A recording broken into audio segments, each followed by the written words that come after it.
L'arbre chamanique. Les connaissances des ancêtres. L'arbre du monde.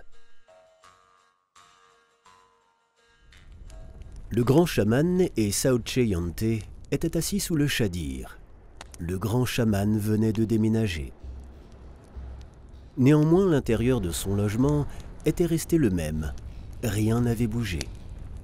Les mêmes objets magiques étaient tranquillement posés dans le coin. Les mêmes armes, toujours près de l'entrée. Tout ce que le grand Kam a toujours utilisé. Les pots accrochés au mur et couchés sur le sol. Les ustensiles ménagers. Tout était pareil, comme si rien n'avait changé. Mais l'énergie du lieu était complètement différente, plus puissante, plus forte.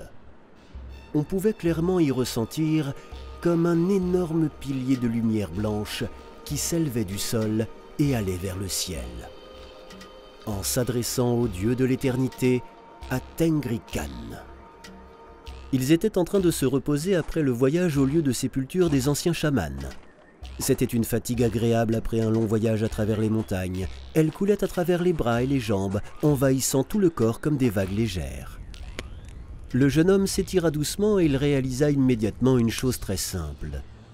Rien n'est capable de renouveler l'énergie, de donner une nouvelle force, de ressusciter un homme comme une longue et épuisante marche à travers les montagnes. Et c'est seulement maintenant, en absorbant une nouvelle énergie, que Saoche Yante s'est rendu compte qu'il avait perdu toute sa vie en vivant dans un environnement facile.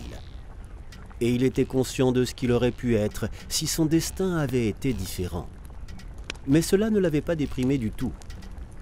Maintenant, il savait que les choses allaient se passer différemment. Au milieu du shadir se trouvait une cheminée. Le grand chaman faisait de la magie autour du feu en préparant un délicieux thé aux herbes sauvages de l'Altaï.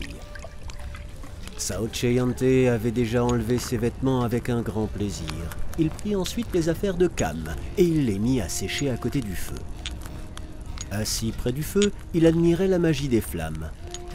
Les langues de feu tournaient dans une danse fascinante. Le jeune homme les admirait et ses joues brûlaient de la chaleur du feu. La flamme insatiable mangeait le bois de bouleau bien sec. Sa fumée montait et pénétrait le tuyau. Ce foyer était très inhabituel. C'est ce que Saoche avait vu plusieurs fois dans sa vie, déjà très tôt dans son enfance, et il le voyait maintenant ici chez Kam. Ce qui était inhabituel était que près du foyer se trouvait un bouleau très grand, dont la cime entrait dans le trou de la fumée.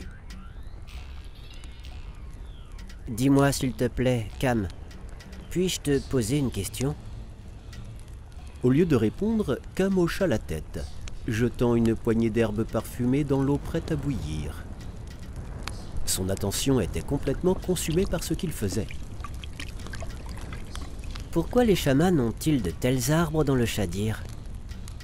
Je me souviens de l'avoir vu quelquefois dans ma vie. Quand j'étais tout petit, on m'amenait chez le chaman pour me faire soigner. Je pensais seulement que ces arbres étaient tout simplement énormes. Je n'avais jamais rien vu de tel. Peux-tu me dire pourquoi? C'est la désignation symbolique de l'arbre du monde, qui relie les trois mondes, supérieur, intermédiaire et inférieur. Les dieux et les créatures supérieures habitent dans le monde supérieur. Nous habitons dans le monde intermédiaire, ainsi que les esprits qui nous ressemblent.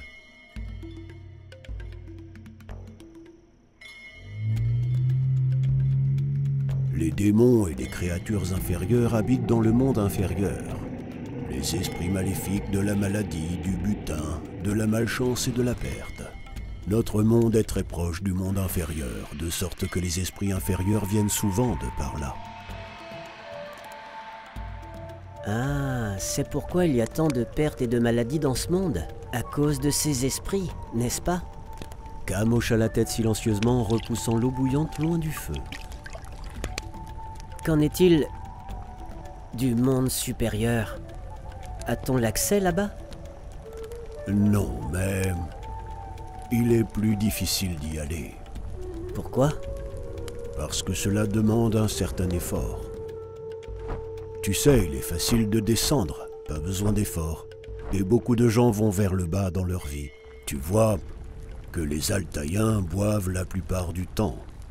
Ouais, c'est une catastrophe nationale. Exactement, parce que l'homme lui-même ne fait que descendre. Il faut un effort énorme pour pouvoir monter. Le grand chaman se tut en remuant les herbes dans la cuve.